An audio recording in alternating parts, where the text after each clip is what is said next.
Hello and welcome back to another episode of Life with Migdalia, keeping you up to date in the all things moi.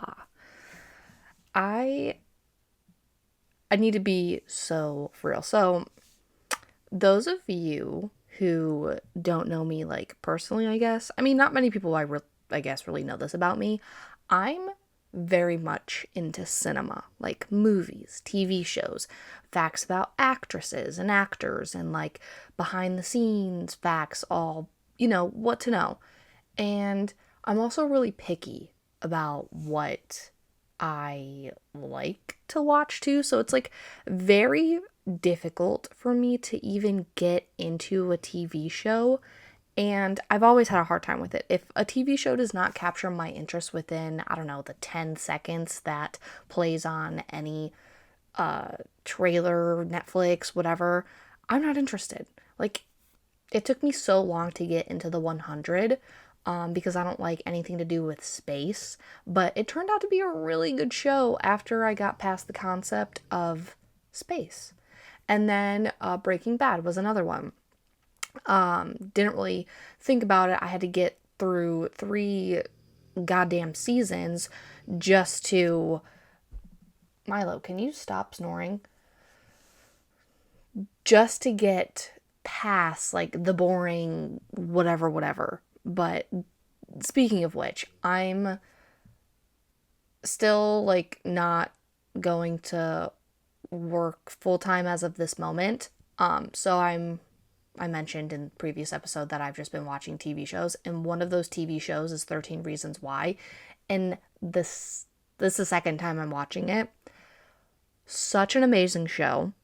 I think it's a masterpiece. It's such a great way to incorporate how messed up the world is and talk about real things, because a lot of people tend to just ignore the intensity of situations and events that occur in day-to-day lives. One being suicide, another being rape or sexual assault, and people coming down with like STDs or STIs, I think is the thing that they're calling them,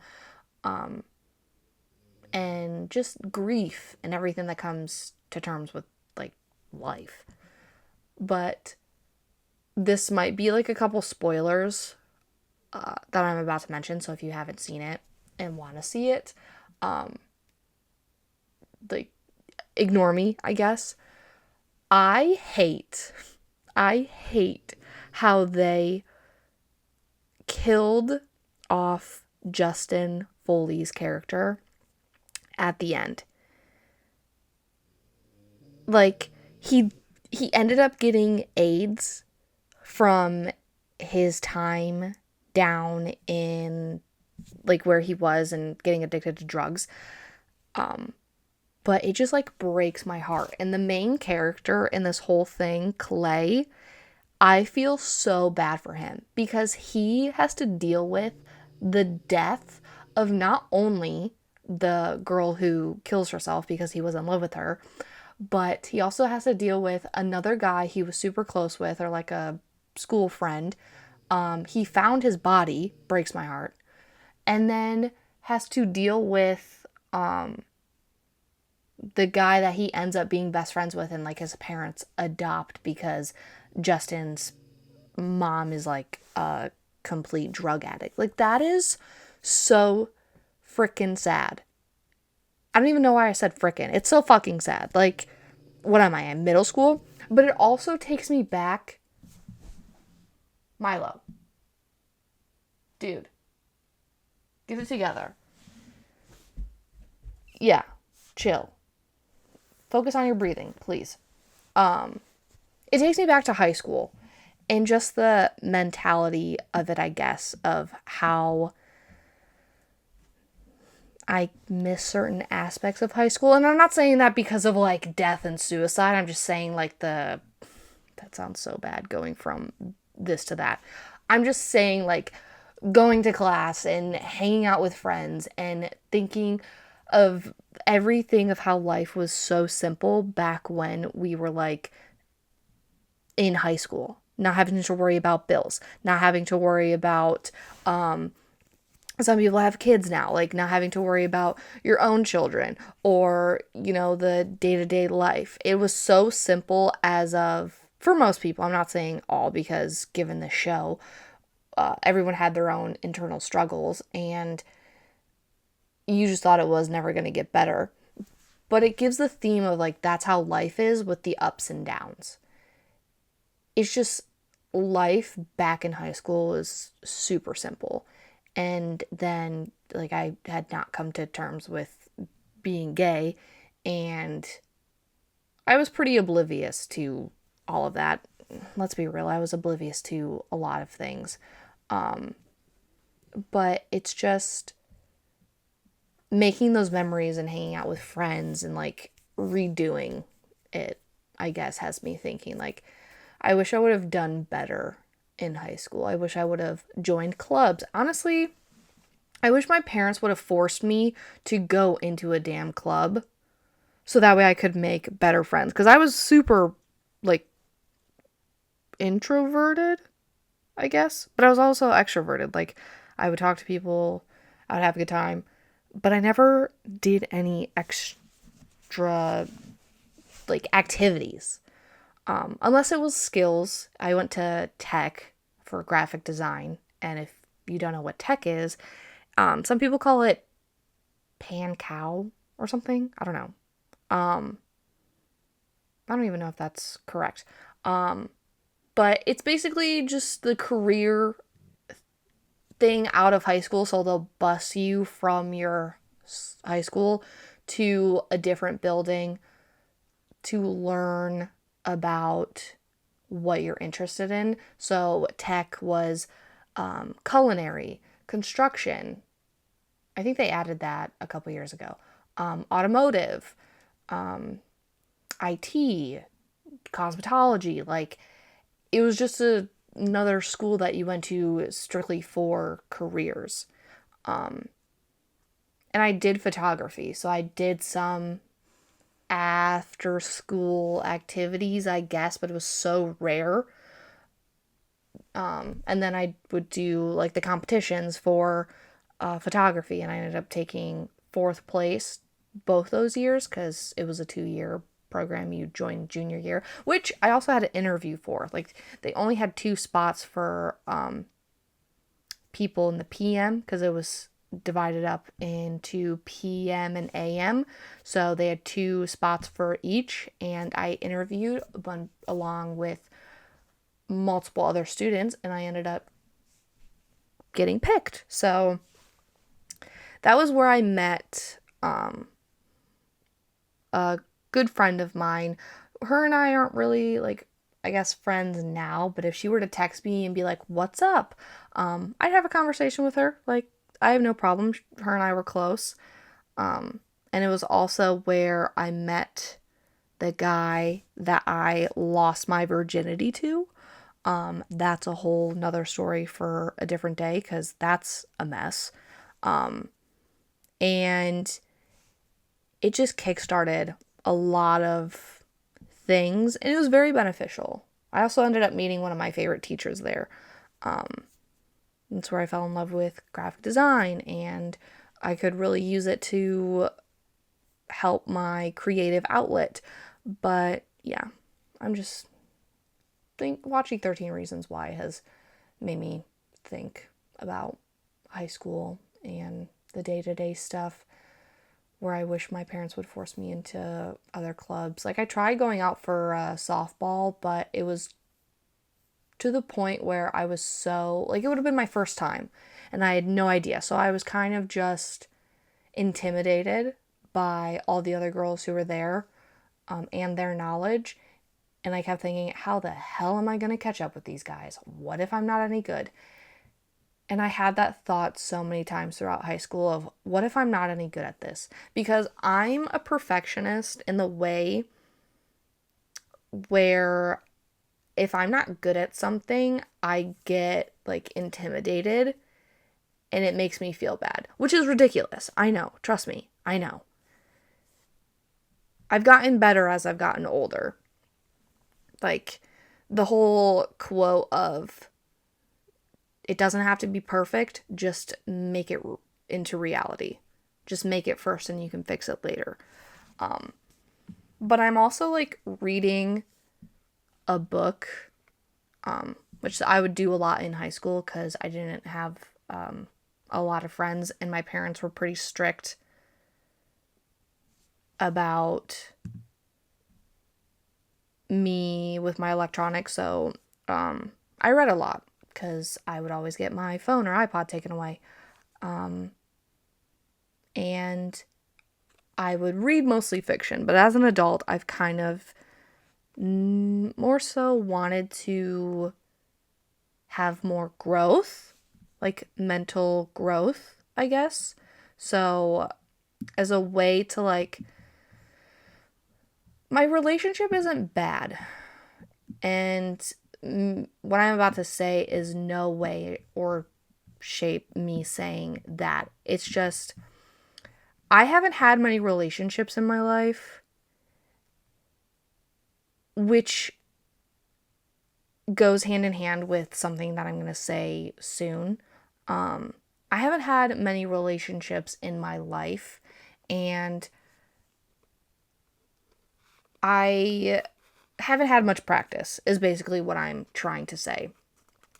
Also, trauma, dealing with previous ones. So, when I talked about last episode of me getting defensive and not really listening, and taking things from 0 to 100, that's not healthy as an individual and in a relationship, because when you get defensive and you don't listen, it makes you tend to invalidate the other person's feelings of, like, oh, you shouldn't feel that way, like, oh, I did this, blah blah blah blah blah, like, oh no, I didn't do this, instead of me just listening. So in order to help my relationship and help myself, I've been reading and trying to gather books to read to help me become a better person and a better partner.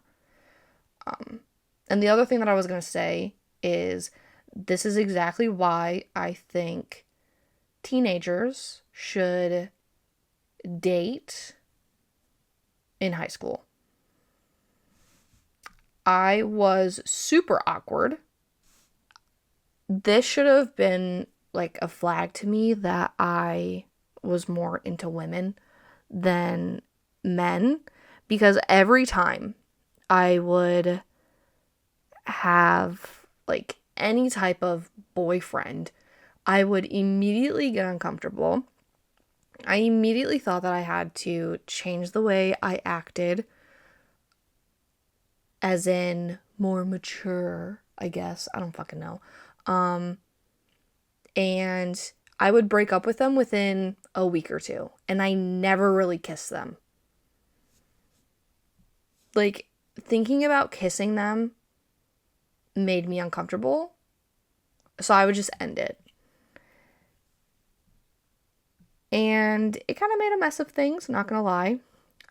But then I was also, like, boy crazy, because it was what everyone was doing. It was what every girl my age was doing. So why not strive to have a boyfriend or have people, like, love you and whatever. And I'm pretty sure that was more so for validation rather than me admitting to myself, like, no, I just am more emotionally in tune with women over men, besides the attraction level. Like, let's just get that out of the way. Obviously, the clear point sign is being attracted towards women.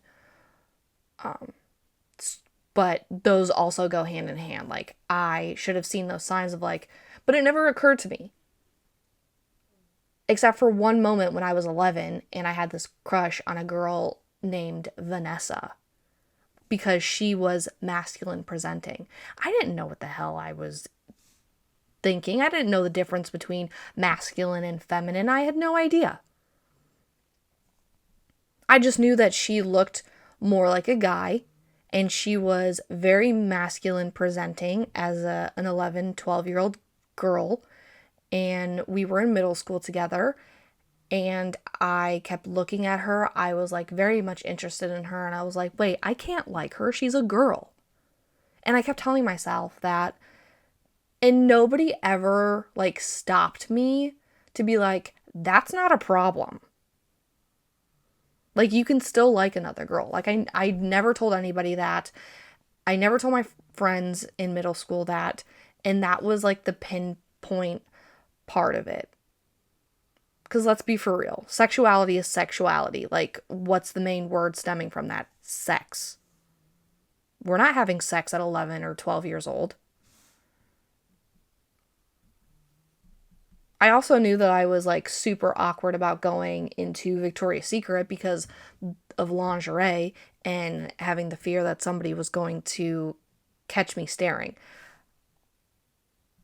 I knew for a long time that I was attracted to masculinity, and it's called, let me look it up because I was just talking about this too. Stop. I was looking at PF Chang's earlier.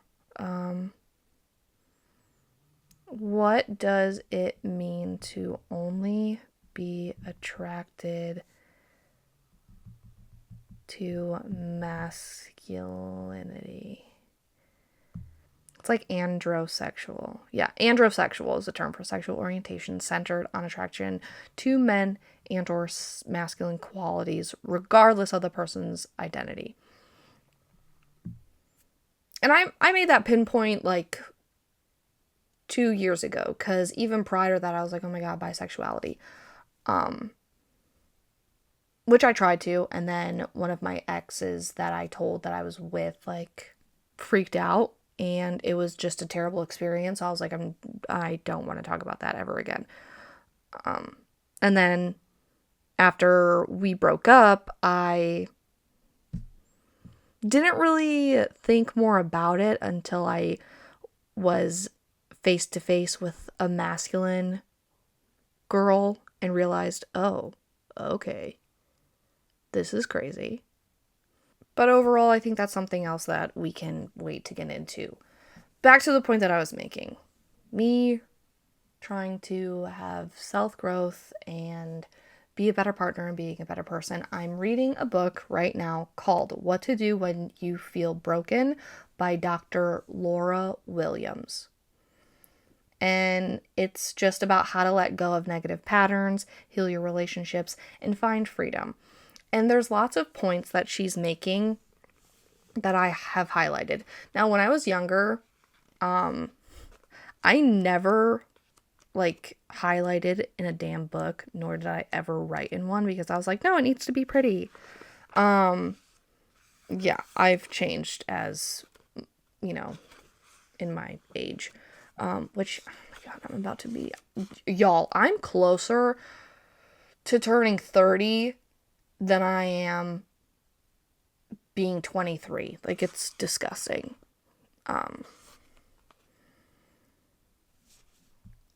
But reading this book, I've like come to realize that when I'm in pain or like life isn't going the way that I want it to go, I tend to self-isolate.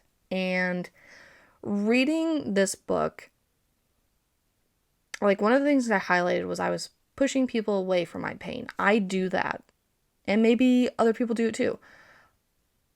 I self-isolate. I push people away. I just want to be alone because I don't want to burden other people with my issues. And when I was talking about like the whole perfection thing, where does she say it? She says there's like three different types of perfection, like being a perfectionist. And I'm trying to frickin' find it.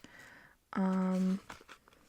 But she talks about how her husband like died very suddenly.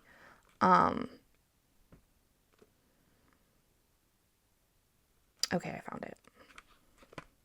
So there are 3 types of perfectionism: self-oriented perfectionism, other-oriented perfectionism, and socially prescribed perfectionism. Now, the perfectionism that I'm talking about is the self-oriented one, which is well known for the in the trio, and what most people would describe if you ask them about perfectionism is like when we hold ourselves to high standards and can be self-critical if we fall short, which stems from like me wanting to be good at everything that I do. So, not to mention that, when my life isn't turning out the way that I want it to, and then I make these goals that I have in mind that are so unrealistic and I end up letting myself down. That's also what it's called. For anybody who wants to know the other perfectionisms, we have other-oriented perfectionism. And this is when we expect those around us, our family, friends, or colleagues, to perform to a high standard and do things that we would do as we would do them. And then the socially one is when we believe those around us, family, friends, and colleagues, expect perfectionism of us. So you have all those 3 that can go hand in hand. Like, you're just struggling. And I'm pretty sure the last one is where people pleasing comes into mind. Like, you have to be so perfect that makes everyone else happy. Which you don't. And at some point we're going to talk about people pleasing as well and how to get over that, because I've come from a very strict household where I always thought that I needed to be perfect. I needed to be a certain type of person in the image of other people and whatever else. Like, this also goes in, like, I was never good at high school, okay? The only thing that I was really good at was art class or history. I really liked history. Not U.S. history, but world history. And there's so much pressure on you as a teenager just to get things done and do like all this and that and have the perfect grades, because everything is aligned to this point, so that way you can get into a good college and get a great job, because if you don't, you're going to struggle for the rest of your life on trying to meet those unrealistic expectations that are so pressurized for kids nowadays. We do not have to be perfect.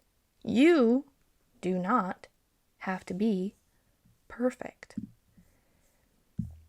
Like, if you really think about it, at 22, okay, you're a 2-year-old adult. At 25, you're just a 5-year-old figuring out life.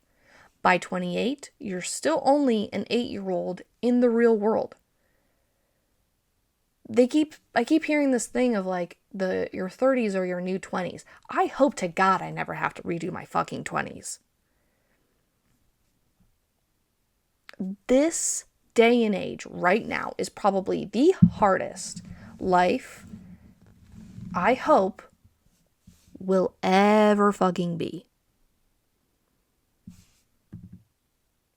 I hope right now is the most difficult part that it'll have to be. And I'm not talking about like kids. I'm talking about like me mentally. I really just want to get better mentally and physically. I'm trying to be the best version of myself, and finally, as I'm getting older, I'm starting to feel myself becoming better. And thank fucking God for that. Reading books. I really want to get back into the gym. It's just, as of right now, can't really afford it, so I am going to go running. And we just have this idea that in our 20s we're supposed to have it all together. I know I sure as shit do. Like, we're growing and stumbling and finding our own way. And yes, I know it takes time, and I have to keep reminding myself of how long it takes to actually get to the point of where I want to be, which is financially stable or financially free, having $10,000 in my savings at least. You know, like I thought at 27 I would have all of this shit figured out. I'd be married with maybe a kid on the way. Thank God it didn't work that way too. But if you're a teenager listening to this podcast, just know that the pressure you have as a teenager kind of lessens when you're in your 20s. Like, there is a societal pressure in your late teens that somewhat diminishes a little bit when you're in your 20s.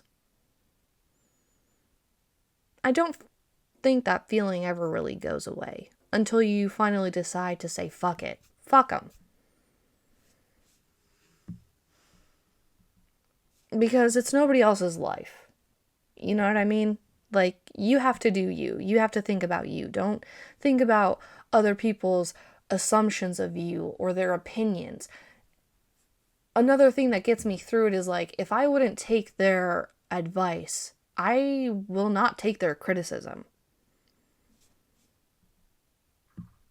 That is a dangerous game. And society treats our 20s like it's a race to figure it all out. You know, career, love, finances, purpose. But in this reality, we're just a few years into adulthood.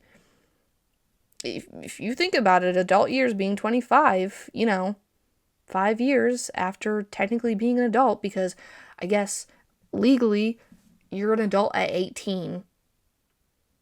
But let's be so fucking for real. At 18, you don't know shit. And you can't even drink. My mental thing of like being close to an adult is 21. I still view an 18-year-old as a child. Like, I would not even speak to an 18-year-old right now because the mental maturity is so different. It's so vast. Besides the fact that my frontal lobe is fully developed as of right now. But in your 20s, you're still trying to walk through life. Not run it. And it gets to the point where, like, this is where perfection comes in and, like, I have to have it all figured out now. And when I don't, I feel like a failure. But I have to keep reminding myself, it's not failure to feel uncertain. It's just growth and progress. So we're not behind, we're developing. The same way a toddler falls when they're learning to walk. You're supposed to stumble while learning how to live independently. My God, living independently is very nice. Which we'll probably talk about in a different podcast, because living by yourself is tough, but it's super nice. But we're constantly comparing ourselves to someone else's timeline, and the timeline ignores how new we still are to adult life. And everyone's growth is different. Our paces are always different. Like, what if we treated ourselves with the same patience and grace we'd show a child, like, learning something new? It's just difficult trying to bring that concept into a practice, because all thought processes, all habits, all ideas, they're all practices. You have to practice thinking positively, being grateful, trying to do good rather than bad, I guess. Positive and negative. Your 20s will suck. They aren't for perfection. They're just for building emotional intelligence, discovering who you are, discovering boundaries, and unlearning survival habits that we had as teenagers or even children, which They're tomato, tomato. Every job you take, every heartbreak you experience, every mistake you make, they're just shaping our foundation for our 30s and beyond. And life doesn't start when you figure it out. It's happening right now, even in the confusion. You're allowed to pause. You're allowed to not have a 5-year plan. You know, rest is part of the progress. Reflection helps you understand what truly matters to you. You're becoming someone new every month, every year. And sometimes that isn't clear. And it's really fucking annoying. Trying to have to figure it all out all the time. It's one of the points where I just want to get to, the point of it all. And just have it all figured out so life can be, great again, I guess. I don't know. But another thing that Dr. Williams was talking about is mindfulness. And this is what made me hop on and started podcasting as of this moment, is thinking about mindfulness and mindedness. Mindfulness is a state of being attentive to and aware of what is taking place in the present.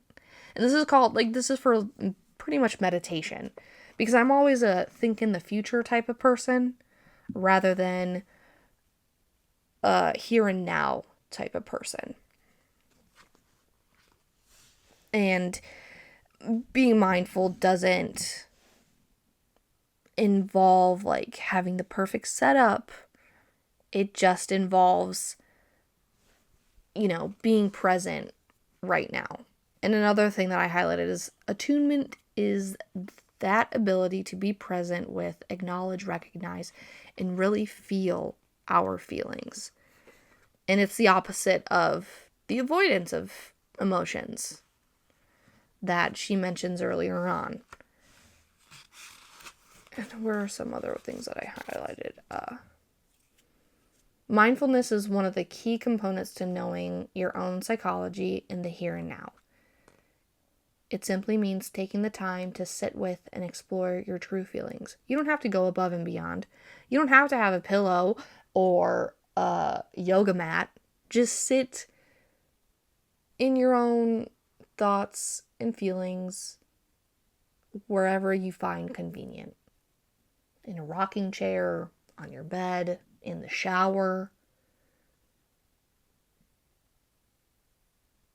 Just sitting there and analyzing how you feel in that moment and what to do with your feelings, how to process them.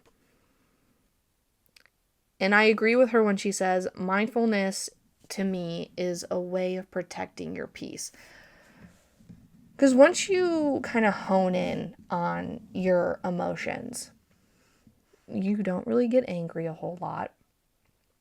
You get this idea of what is finally worth your time and what isn't worth your time. Kind of like picking your battles. And one of my favorite things that she says so far, because I'm really not finished with this book, I'm literally on page 35. She says, we heal through telling our stories. And it sounds similar to me saying, the more you talk about something, the better you'll feel about it. Because it's true. The more you talk about something, the easier it is to move on and get through it. We have a whole lot of things to heal from. We have a whole lot of things to talk about. The world is fucked. Healing is not easy. Accepting our feelings about things are not easy. Looking at ourselves in the mirror, not easy. Everything is always a challenge. It's going to be. Because nothing worth having comes easy. And that's the truth. I feel like a lot of us lie to ourselves and say, I'm fine, I'm okay, life is great, it's amazing. Because we don't want to feel the burden or be the burden to other people. That's unrealistic. And it's hard to survive and do on your own. Talk to yourself. Write in a journal. Talk to someone. Shit, you can even record yourself on a voice memo in your phone just to talk things out loud. If you don't want anybody to hear about it, voice memo. You don't have to start a podcast about it. Sometimes it's better to do things by talking out loud than to just write in a journal. I've tried to write in a journal, and I've gotten a little better at it because I have this weird tendency where I collect blank journals based on how pretty they look. So I'm like, ooh, I gotta keep this one because maybe one day I'll journal. To the point where I was like, you know what? Fuck it. I'm gonna do it. Because again, I always thought it had to be perfect. If one entry didn't meet the theme of a previous entry, or I spelled a word wrong, or I don't know, it just didn't look the way that I wanted it to look, I'd be like, fuck it, I give up. Like, I'm gonna rip this page out. Can't do that. I told myself that I would not do that. I would write in it. If I fuck up, I fuck up. It's just for me. This journal is for no one else. My eyes only, and it's for my feelings. Sometimes that's all you gotta do. Life is difficult, but there are these moments in time where life can be peaceful and it can have those meanings. And when you find the mindfulness and figure it out and do it all just to find your peace, to find your center, life gets more bearable, tolerable,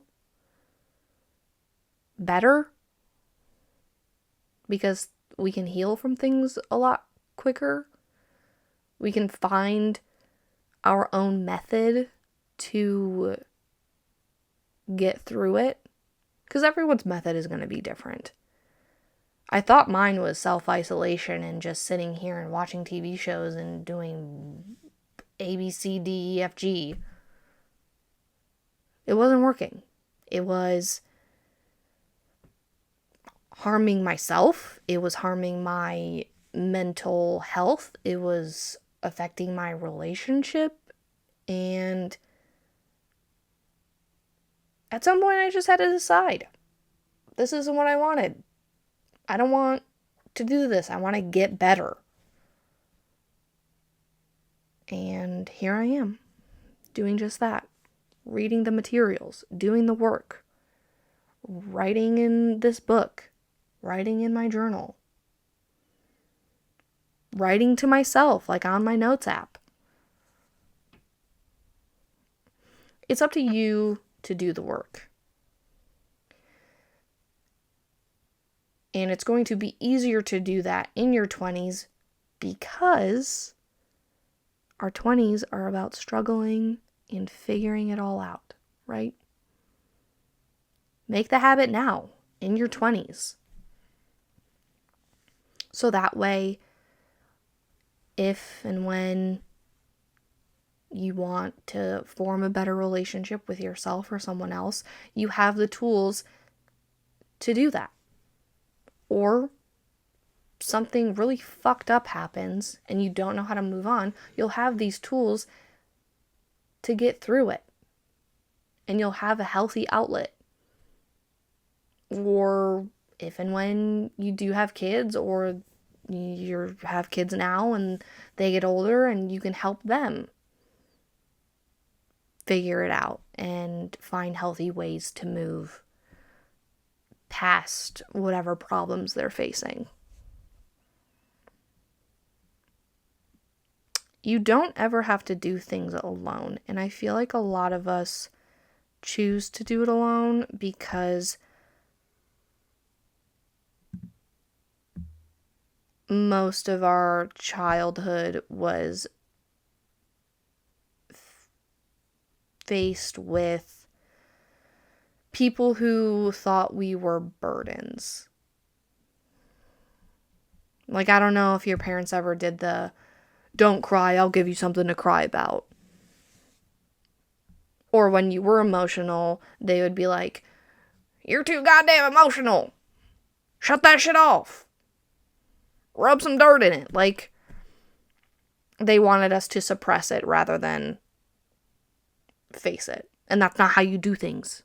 You can't just bury them and think they'll go away. Or say, oh, I'm fine. I'm fine. Everything's great. No. Because that's not healthy. It's not good for you. It's not good for anyone. You're not a burden. You're figuring it out. You're learning, you're living, you're experiencing new things all the time. You're not going to feel the same way about those experiences that you felt previously, but the next experience that you do have that kind of comes close to what you've had in the past, you're going to be better at managing that obstacle.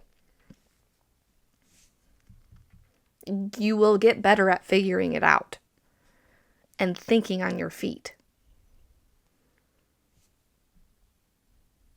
Life is hard. Don't make it harder on yourself. Find somebody who also makes life a little bit easier.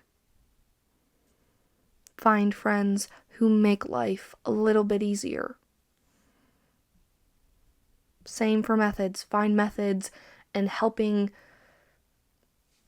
yourself find mechanisms and methods to make life a little bit easier.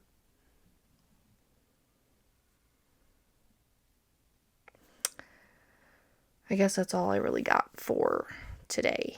But yeah, if you want to follow me on Instagram, Life with Migdalia, or Migdalia Bonilla, Migdalia Bonilla. I got my TikTok on there. I got whatever else. I'm easy to find on social media. So if you ever have something that needs to be said or talked about or question about anything, feel free to comment and do whatever you gotta do. I'm always listening. And if I'm not, it's probably because I got distracted. So yeah. But take care of yourself. Life will get better, and see you guys soon.